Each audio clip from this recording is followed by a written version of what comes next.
সুজি দিয়ে আজকে ফুলকো ফুলকো চিতই পিঠা বানাবো। আর এই চিতই পিঠা খাওয়ার পর প্রেমে পড়তে বাধ্য হবেন বন্ধুগণ। যাই হোক, আজকে কিন্তু খুব সহজেই দুধ চিতই পিঠা বানাবো। আর এই দুধ চিতই পিঠা একবার যাকে খাওয়াবেন সে আপনার প্রেমে পড়ে যাবে, মানে আপনার নাই পিঠার প্রেমে পড়ে যাবে। প্রথমে এইখানে 1 কাপ সুজি নিয়ে নিয়েছি, তারপর নিয়ে নিলাম হাফ কাপের মতো ময়দা, তারপর দিয়ে দিলাম স্বাদ মতো লবণ, তারপর 1 চামচ চিনি, 1 চামচ ইস্ট আর 1 চামচ বেকিং পাউডার দিয়ে দিয়েছি। এখন সবকিছু সুন্দর মতো মিশিয়ে নিতে হবে বন্ধুগণ। সবকিছু সুন্দর মতো মিশানো হয়ে গেলে 2 কাপ কুসুম গরম পানি দিয়ে আস্তে আস্তে করে একটা ব্যাটার রেডি করে নিতে হবে বন্ধুগণ। সুন্দর মতো একটা ব্যাটার রেডি করে নিবেন। একবারে কিন্তু পানি দিবেন, অল্প অল্প করে পানি দিবেন। আমার এখানে 2 কাপ পানি লেগেছে। তারপর কি করবেন, তারপর ব্যাটারটা 10 মিনিটের জন্য রেস্টে রেখে দিবেন। 10 মিনিট পরে এসে দেখবেন খুব সুন্দরভাবে সবকিছুর সাথে মিশে গেছে। তখন কি করবেন, একটা ব্লেন্ডার জার নিবেন, জারটা নিয়ে সুন্দর মতো ঢেলে দিবেন ব্যাটারটা ঢেলে দিয়ে সুন্দর মতো এটাকে ব্লেন্ড করে নিতে হবে। এতে করে কিন্তু খুবই মসৃণ একটা ব্যাটার আপনি পেয়ে যাবেন। কোনো রকম কষ্ট ছাড়াই কিন্তু খুব সুন্দর একটা ব্যাটার পেয়ে যাবেন বন্ধুগণ। দেখেন একবারেই সুন্দর একটা ব্যাটার হয়ে গেছে, একবারে সাদাসিধে, একবারে আমার মনের মতো একটা ব্যাটার রেডি হয়ে গেছে। তারপর চলে যাবো পরবর্তী প্রসেসে। এখানে আমার শাশুড়ি মার আদিকালের একটা পুরানো কড়াই নিয়ে নিলাম। কড়াইটা একবারে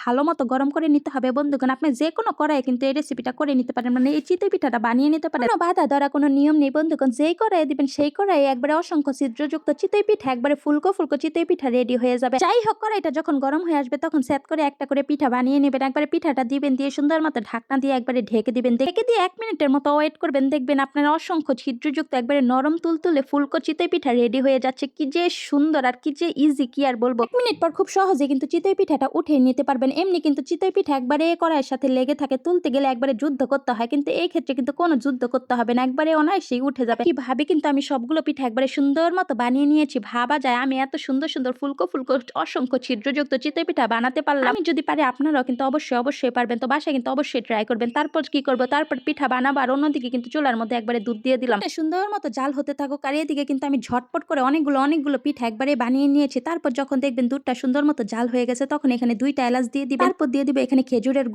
গুড়টা আমি পানি দিয়ে একটু মিশিয়ে নিয়েছি। তারপর সুন্দর মতো একবারে ঢেলে দিব। ঢেলে দিয়ে কি করবো, একবারে দুধের সাথে জাল করে দিব। তারপর এখানে 2 চামচ গুঁড়ো দুধ দিয়ে দিলাম। গুঁড়ো দুধটা দেওয়ার কারণে কিন্তু জিনিসটা অনেক বেশি ঘন হয়, ঝোলটা খেতে অনেক বেশি মজার হয়। তারপর এখানে দিয়ে দিলাম ফ্রেশ নারিকেল। আপনারা চাইলে নারিকেল স্কিপ করতে পারেন, যারা পছন্দ করেন তারা দিয়ে দিবেন নারিকেল। দিয়ে সুন্দর মতো নাড়াচাড়া করে একবারে সুন্দর মতো সবকিছু জাল করে নিবেন বন্ধুগণ। সুন্দর মতো যখন দেখবেন ঘন ঘন হয়ে এসেছে তখন কি করবেন, পিঠাগুলো নিয়ে নিবেন। পিঠাগুলো যে কি সুন্দর হয়েছে, কি ফুলকো হয়েছে, কি আর বলবো, নরম তুলতুলে হয়েছে একবারে পিঠাগুলো। সেগুলো একটা বড় বলে সুন্দর মতো সাজিয়ে নিব। সাজিয়ে নিয়ে সেই জাল করে রাখা দুধটা একবারে ঢেলে দিব। ঢেলে দিয়ে সুন্দর মতো 1 ঘন্টা ওয়েট করবেন। 1 ঘন্টা রেস্টে রেখে দিবেন। দেখবেন একবার পিঠাগুলো ফুলে ফেপে একাকার হয়ে গেছে, অনেক বেশি নরম তুলতুলে হয়ে গেছে জিনিসটা। তো যাই হোক, তারপর সুন্দর মতো একটা বাটির মধ্যে পরিবেশন করে নিবেন। পরিবেশন করে নিয়ে তারপর জামাইয়ের কাছে চলে যাবো বন্ধুগণ। জামাই দেখো তোমার জন্য কি নিয়ে এসেছে, জামাই তোমার জন্য দেখো আজকে কত মজার পিঠা নিয়ে এসেছে। জামাই বলে তাড়াতাড়ি দাও তাড়াতাড়ি দাও। জামাই একবারে নিয়ে সুন্দর মতো মুখে দিয়ে দিচ্ছে বন্ধুগণ। একবারে মুখের সাথে বলে মিশে যাচ্ছে, দেওয়ার সাথে সাথে এত বেশি নরম সফট হয়েছে। যাই হোক, আজকের মতো এই পর্যন্ত। ভিডিওটি ভালো লাগলে সবার সাথে শেয়ার করে দেবেন, লাইক কমেন্টস ফলো দিতে কিন্তু একটু ভুলবেন না। আল্লাহ হাফেজ।